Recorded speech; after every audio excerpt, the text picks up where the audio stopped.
Welcome, welcome, welcome, ladies and gentlemen. I am Natan Hosky, your host with the most. You are here at the Frequency of Abundance group.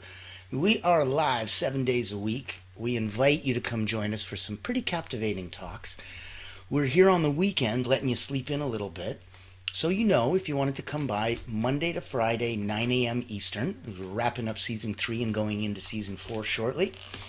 And on the weekends, let you sleep in a little bit, so we'll be here at 1 p.m. Eastern, and where we're going to take a look at some very, very cool topics. I wanted to make sure you knew it was interactive, it was fun, it was a place for you to give a little like, give a little share, help the algorithms move us and spread our message out to more people.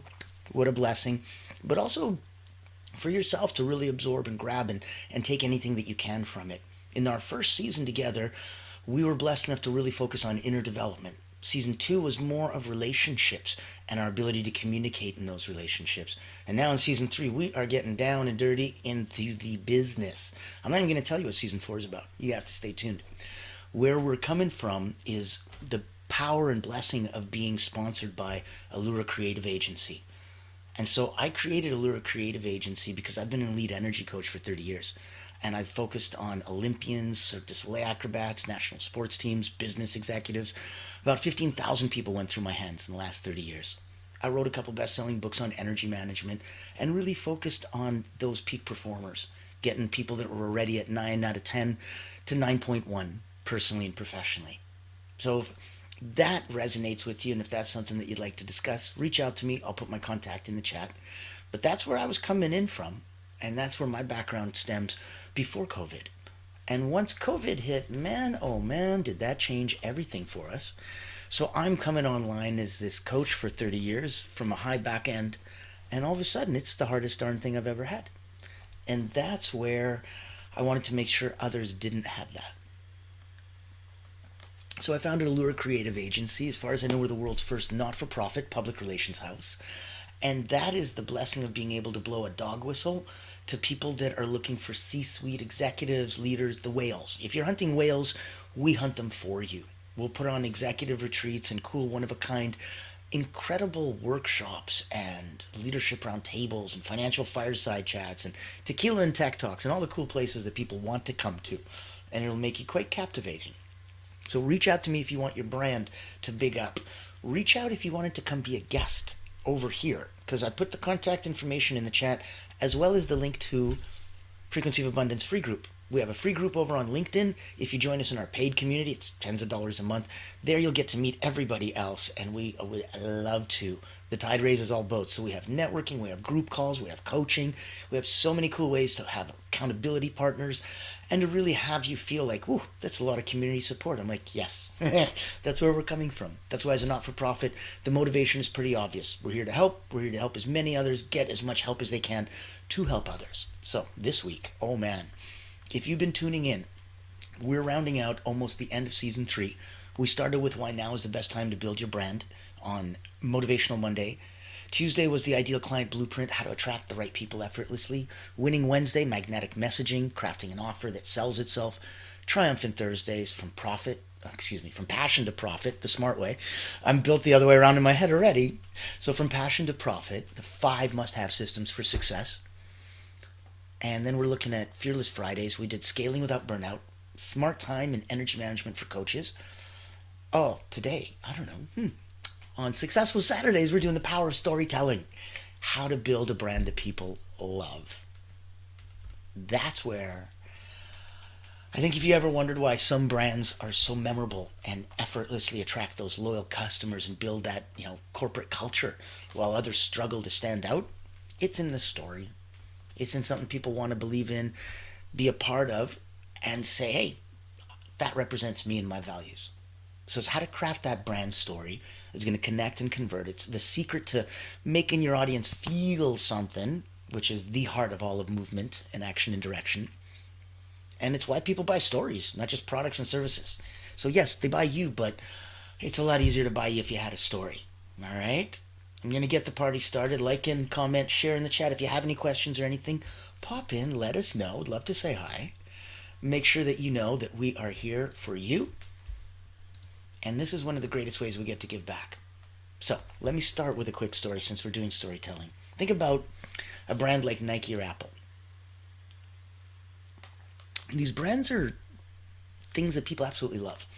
Secret behind their success is their storytelling, right? They don't just sell products, they sell stories that deeply resonate with their audience.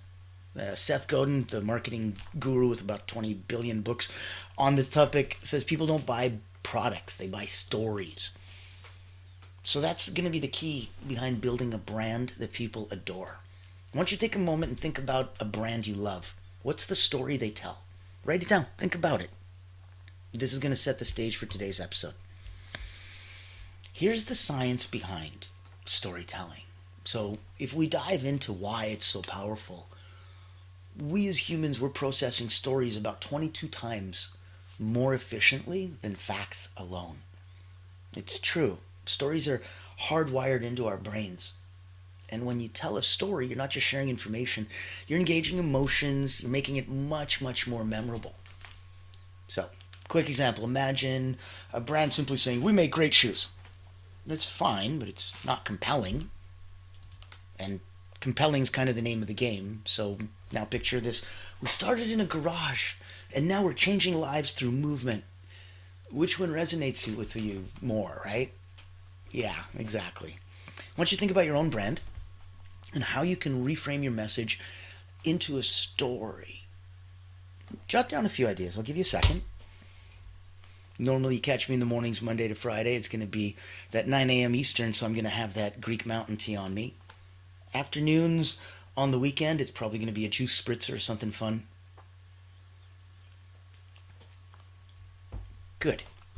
Now let's look at the next element. I want the key elements of the storytelling in your branding.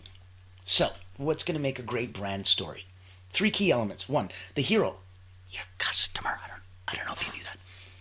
It's not you. I think there's where a lot of people really make that first mistake in storytelling. They're like, all right, let me tell you about where I came from and what I do and all my education, experience, and expertise. Let me tell you about what working with me looks like and how I'm going to fix your problem. Let me tell you about where all my clients come from and why they love me to death.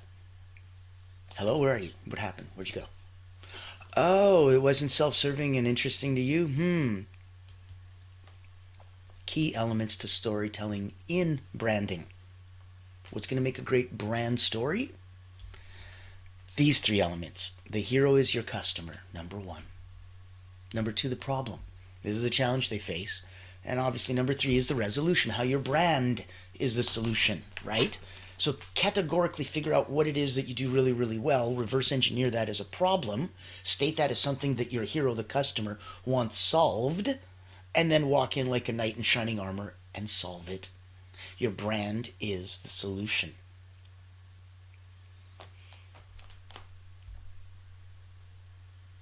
I want you to think about how you can position those products and services, your experiences that way. So if your customer is the hero, their problem is something they struggle with in their daily lives, and your brand provides a solution, you're like a ray of sunlight. It's incredible.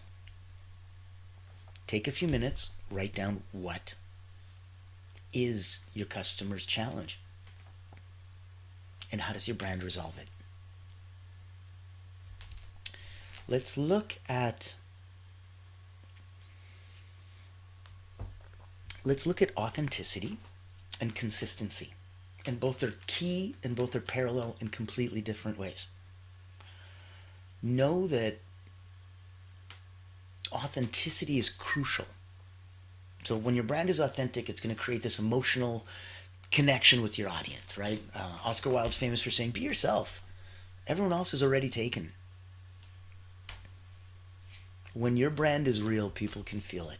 So look at brands like Patagonia or Ben & Jerry's, right? They're consistent in their messaging and values. It shows in everything that they do. Their ecosystem is whole. And so from their products to their marketing, it's why people trust them. So I want you to think about how you can bring more authenticity into your own brand story. What's the value that your brand stands for? I mean, you might have more than one, but if at least we can start with one. What's that brand story, and how you can weave that into your story more consistently? And so think about that. If you have a comment, if you want to pop in with a question or like or share, give a thumbs up. How can we do that more consistently? There's going to be times that you weave into your message when, if you go networking and meet people in breakout rooms, it's part of your 1 minute pitch. Or it might be part of your contact information that you put in the chat. Or it might be the way that it's phrased in that first, headline section on your website. All of these are the most important first reaction, knee-jerk reaction, emotional triggers that your client's going to get when they first see you. They shouldn't be factual. I don't need them to say ABC Trust and Company. That's great. That's the legal name. I need them to say Ben and Jerry's, because that makes it much more fun. So your legal name, aside from your doing business as, go deeper down that rabbit hole into your marketing and know that it's your marketing mix and it's your authenticity in that brand that's going to help weave that, so that in your stories, in your postings and everything, consistently repeat and retrieve and reiterate where it is that your brand stands for. What's it all about? If you look at us as a simple example, Allure Creative Agency, we're the world's first and only not-for-profit public relations house. We handpick the clients that we work with. We look at people who have meaning and message and are trying to make a bigger impact in their lives for others. We serve those that serve others.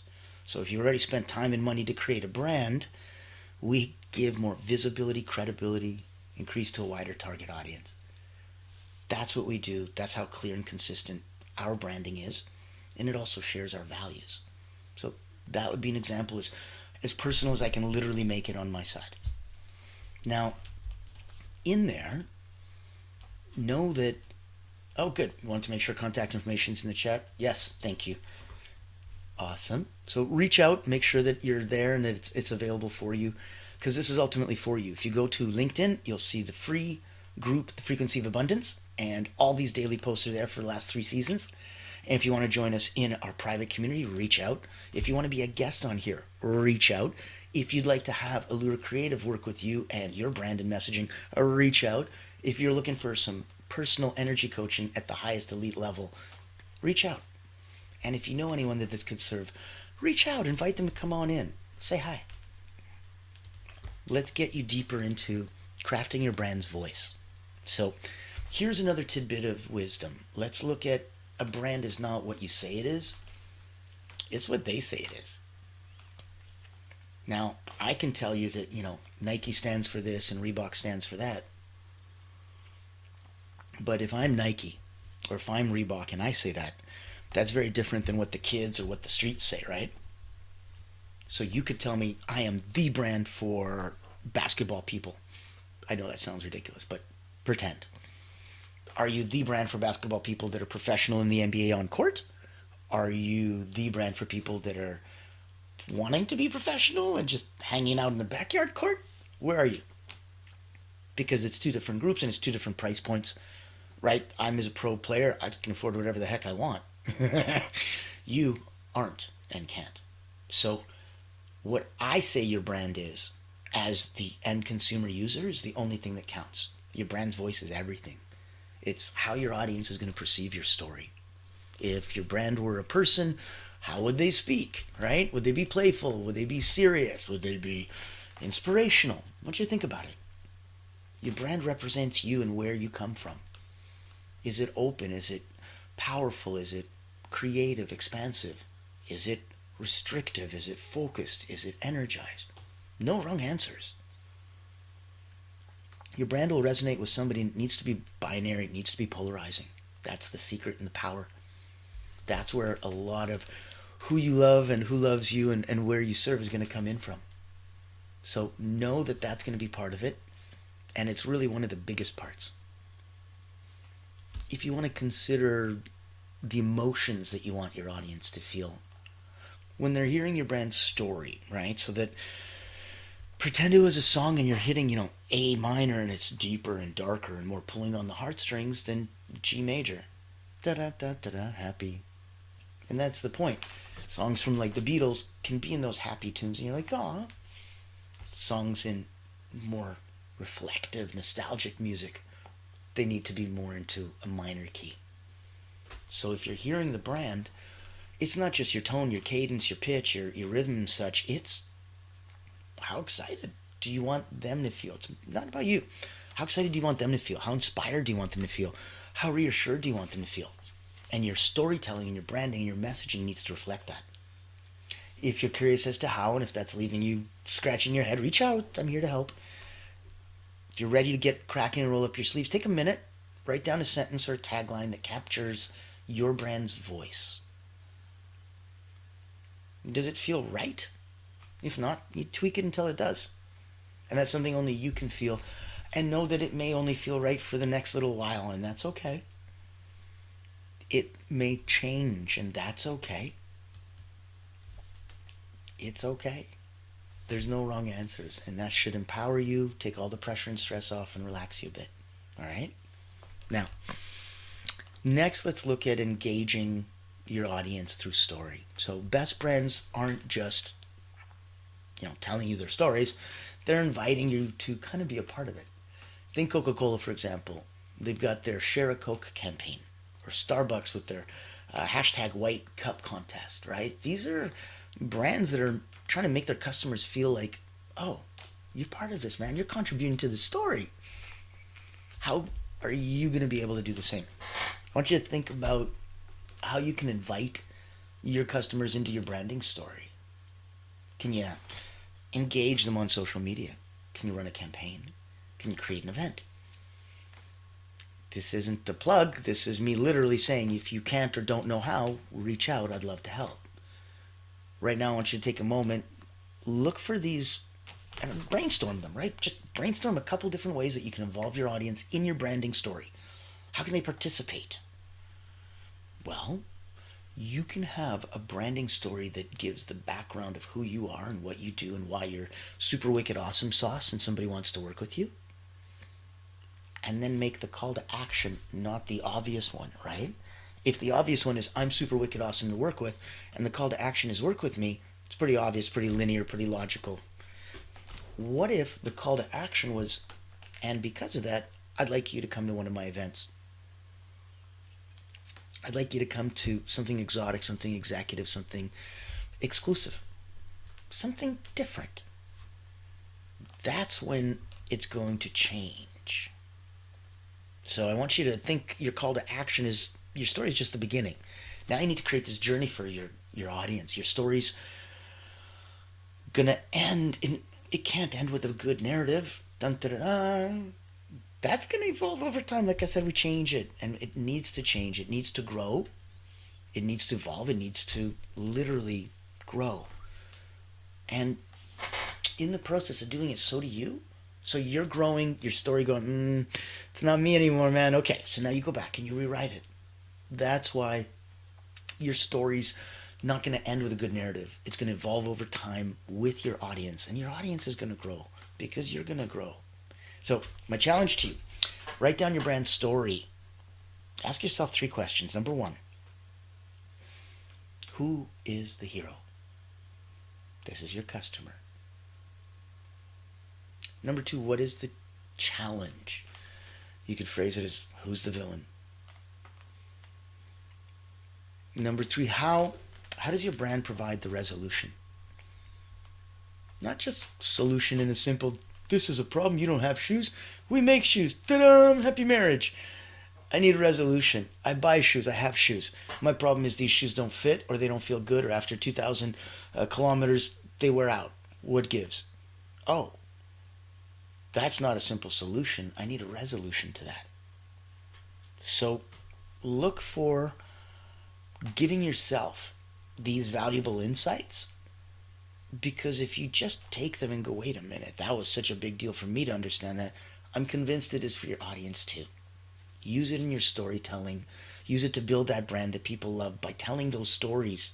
That's what people are falling in love with. If you didn't have my background, if I was just a guy with a marketing company, okay, it's not the same as somebody doing this as a not-for-profit. It's not the same as somebody who personally went through it and was so frustrated they didn't want others to go through it. It's not the same. You involve your audience in your journey, and it becomes part of your brand, becomes part of your story. So This is something that you could start with way bigger than it's supposed to be. And remember to keep revisiting and revising and refining. Like a sculptor doesn't add more clay, he chisels away until all the unessential is gone, and only thing left is what he saw in his mind all along. Look at your brand that way. It's a chunk of clay right now, and I want you to start chiseling. I want you to refine it so that it stays true to your brand values and voice. All right, final action item. Bravery, right? Share your brand story with the world. Post it. Put it on social media. Get a hashtag Natan Verhovsky. Hashtag Allure Creative Agency. Hashtag anyone, everyone. I will spread that out to my 15,000 people around the world, and we will have more community. We can all play in the same sandbox. I genuinely believe the tide raises all boats. So I am here for you, joining us and rounding out almost at the end of season 3. So have some fun. Today was the power of storytelling. Hope it really added value for how you could build a brand that people love. This is what it takes on the back end. Do the hard work, roll up your sleeves, and make it easy for your audience to fall in love with you and your brand. Now, tomorrow, Soaring Sundays. This is going to be fun. We've got one more week left, and then we finish season 3. For the second to last Sunday of the end of season, we're going to be talking about mastering your niche. Stand out, get noticed, get paid. Not a casual Sunday afternoon topic. So I want to make sure that you pop in, stay tuned, bring a friend, like, comment, share, send and show us some love. We love it. The algorithm loves it. It helps us catapult to more people, do more good, help more, spread more, be more. So thank you for everything and for joining us and making sure that we are a part of your world. I love that and I appreciate it. And that's why we do what we do. I'm Tom Verhovsky. I am your host with the most.